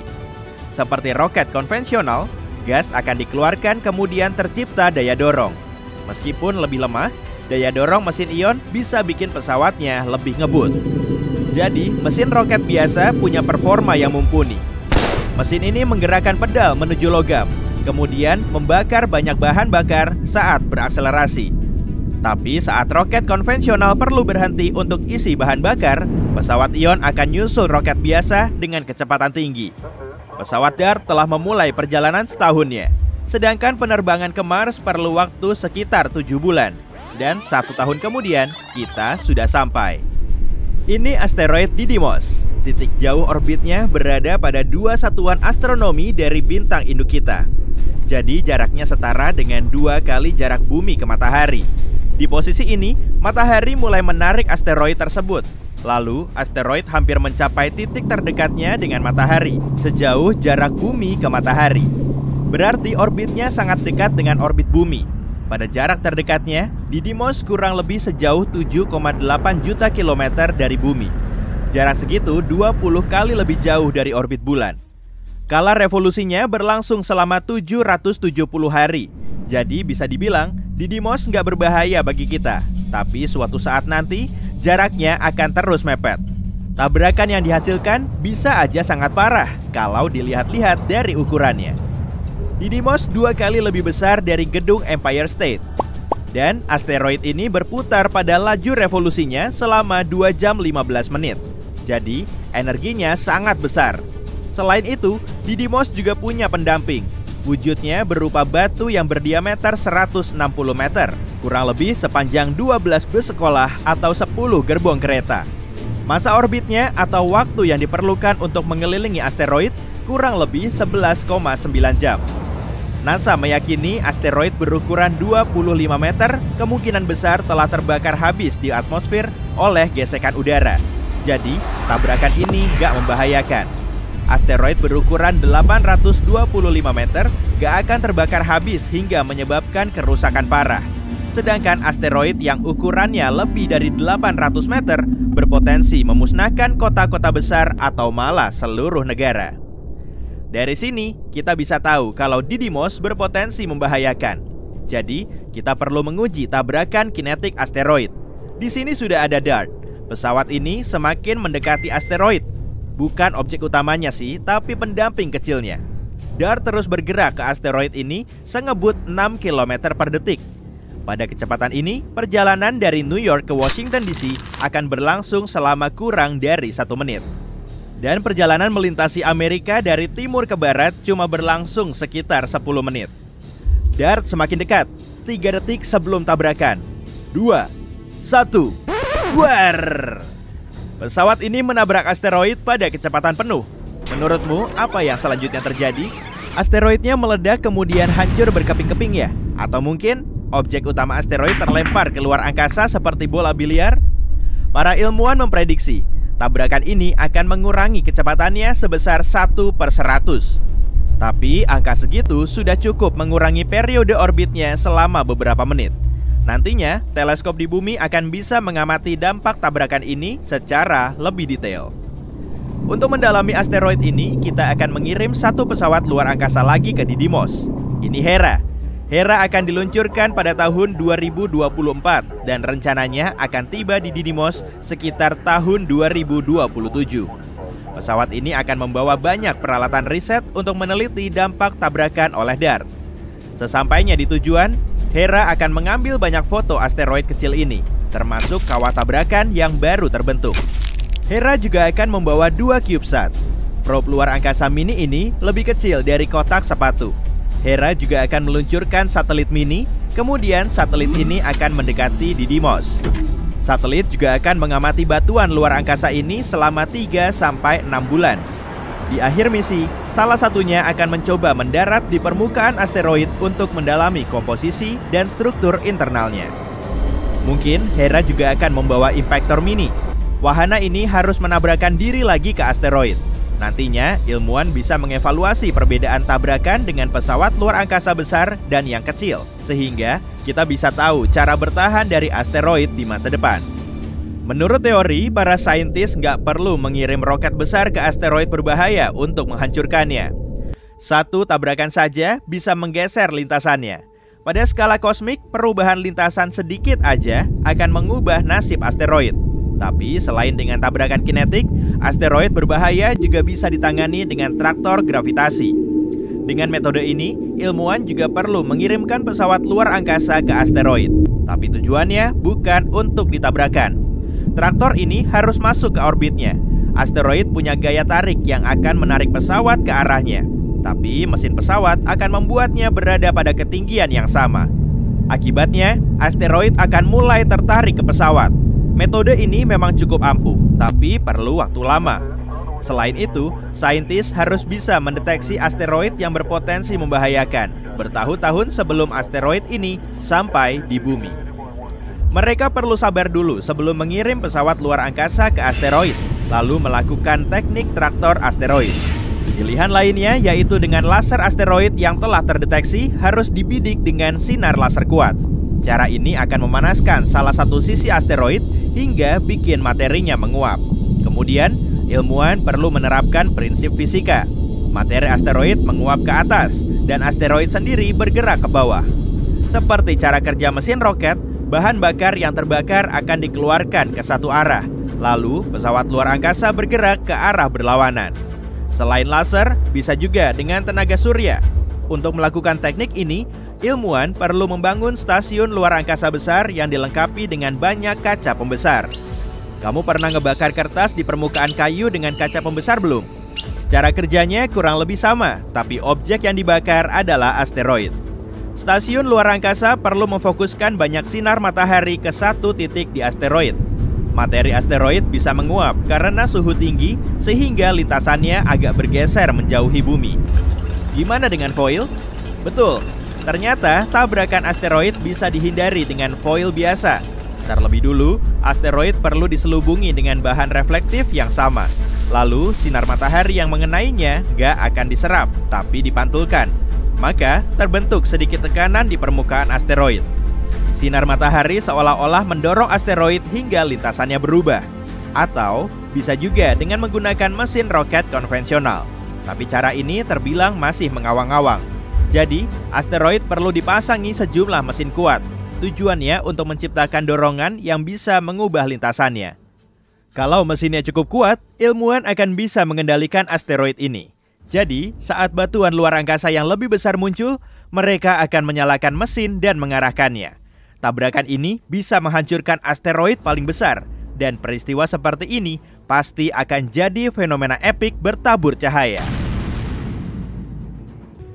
Masalah asteroid yang memusnahkan dinosaurus bukanlah karena kejatuhannya, melainkan di mana dia jatuh. Batu antariksa kolosal ini menemukan tempat terburuk untuk mendarat. Selain itu, sudut saat membentur tanah sangat buruk bagi bumi. Andai jatuh vertikal, dampak hancurannya jauh berkurang. Tapi asteroid ini jatuh sedemikian rupa sehingga melontarkan banyak debu ke udara. Setelah bencana, bertonton jelaga mulai terbakar. 65 juta tahun lalu, cuma 13% permukaan bumi yang mengandung jumlah belerang dan minyak yang tepat untuk membentuk jelaga dalam jumlah besar. Andai asteroid jatuh di 87% wilayah lainnya, dinosaurus masih hidup hari ini. Tapi asteroid itu menghantam tempat terburuk dan mengangkat 1 juta ton bahan terbakar ke langit. Awan partikel pijar menutupi langit dan memulai perjalanan melintasi daratan utama. Kemudian, partikel-partikel ini mengendap di tanah dan menyebabkan kebakaran skala besar. Pohon-pohon terbakar dan mengirimkan lebih banyak jelaga ke langit. Namun, asteroid itu bukan cuma bertabrakan dengan batu, tapi juga jatuh di pantai tempat yang dasar lautnya dipenuhi sulfat. Akibat tabrakan itu, semua mulai terbakar, sehingga melepaskan asam sulfat ke atmosfer. Udara menjadi beracun. Tampaknya, dinosaurus tak punya kesempatan. Mari bayangkan asteroid itu jatuh di tempat lain, di suatu tempat di tengah lautan. Ombak besar akan membanjiri sebagian daratan, tapi hampir semua jenis dinosaurus bisa selamat, atau bahkan lebih baik, batu itu bisa saja jatuh di suatu tempat di gurun dan cuma meninggalkan kawah raksasa. Dinosaurus malang yang sedang lewat memang takkan selamat, tapi situasinya tak akan terlalu kritis secara umum. Jadi, kadal raksasa akan tetap dominan di bumi. Mereka tak akan mengizinkan hewan lain berkembang karena Tyrannosaurus dan reptil ganas lainnya berburu mamut dan makhluk purba. Populasi mamalia makin berkurang. Velociraptor berebut wilayah dengan kucing bergigi pedang dan beruang raksasa. Perjuangan bertahan hidup antara dinosaurus dan hewan lain pun dimulai. Kemudian, zaman es datang, sehingga beberapa reptil tak bisa bertahan hidup. Lalu, pemain baru memasuki arena. Mereka adalah nenek moyang awal manusia. Hidup berdampingan dengan dinosaurus itu sulit. Kadal menyerang pemukiman dan gua, sehingga manusia harus membangun tembok tinggi untuk berlindung. Tyrannosaurus menimbulkan lebih sedikit bahaya bagi manusia dibanding yang kita kira. Menurut penelitian terbaru, banyak makhluk bisa melarikan diri dari monster ini. Yap, kamu mungkin melihat mereka dengan mudah mengejar mobil di film, tapi mereka tak semenakutkan itu di kehidupan nyata. Ahli paleontologi dan biologi telah menganalisis kekuatan tulang dinosaurus dan menemukan bahwa T-Rex tak bisa berlari cepat. Kecepatan maksimal mereka adalah berlari 2 kali lebih lambat dari atlet lari.